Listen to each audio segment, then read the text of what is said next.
Welcome back to the Learning English in Pashto YouTube channel. I hope you should be safe and sound and you would be started a good time.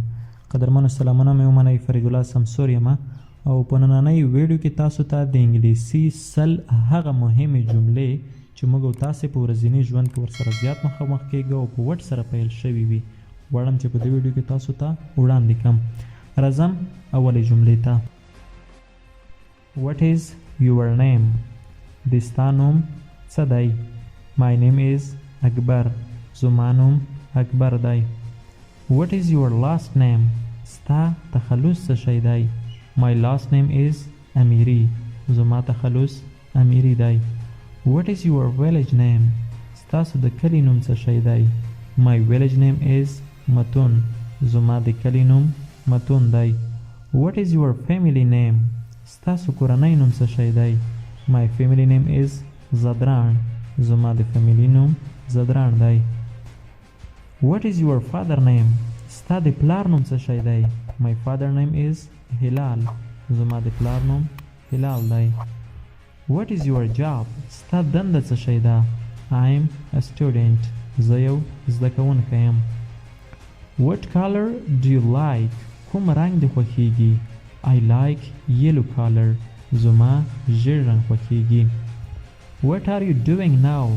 اوس په څه باندې بوخت یې یا اوس څه کار کوې I am going to school now زه فی الحال مکتب ته روان یم What is your native language؟ ستا اصلي یا مورنۍ ژبه څه شی ده My native language is پشتو زما مورنۍ ژبه پښتو ده What is your hobby؟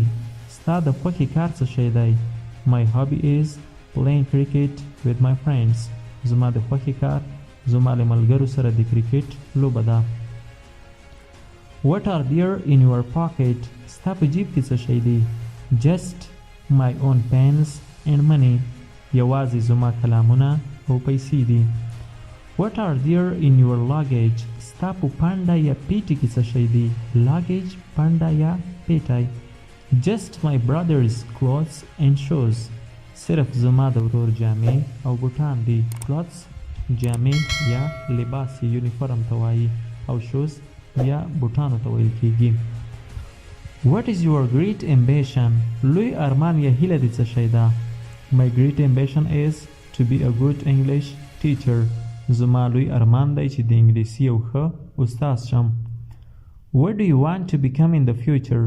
څه غواړې چې په راتلونکي کې در څخه جوړ شي I want to become a doctor زه غواړم چې یو ډاکټر شم What are you talking about؟ تاسو د څه شي په باره کې خبرې کوئ We are talking about the lesson موږ د درس په اړه خبرې کوو What is your favorite subject؟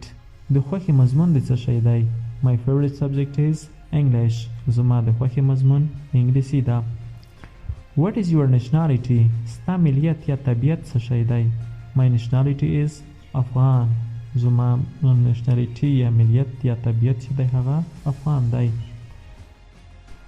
What time is it؟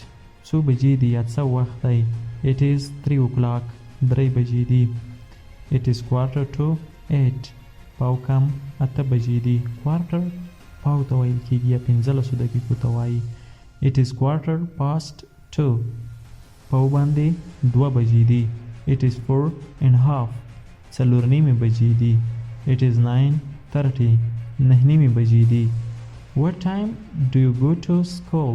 څه وخت ښوونځي ته ځې یا څه وخت مکتب ته ځې At 8 o'clock په 8 بجو باندې What time do you go to class؟ څه وخت صنف ته ځې At 2 o'clock په 2 بجو باندې What time do you finish classes؟ څه وخت د صنفونه پای ته رسیږي At 3 o'clock په 3 بجو باندې What time do you get up in the morning؟ سهار څه وخت پورته کیږي I get up in the morning and 4 o'clock د سهار په 4 بجو باندې پورته کیږم What is your age؟ عمر دې څو دی یا څو کلن یې I am 18 years old زه د 18 کلو یم What is your religion؟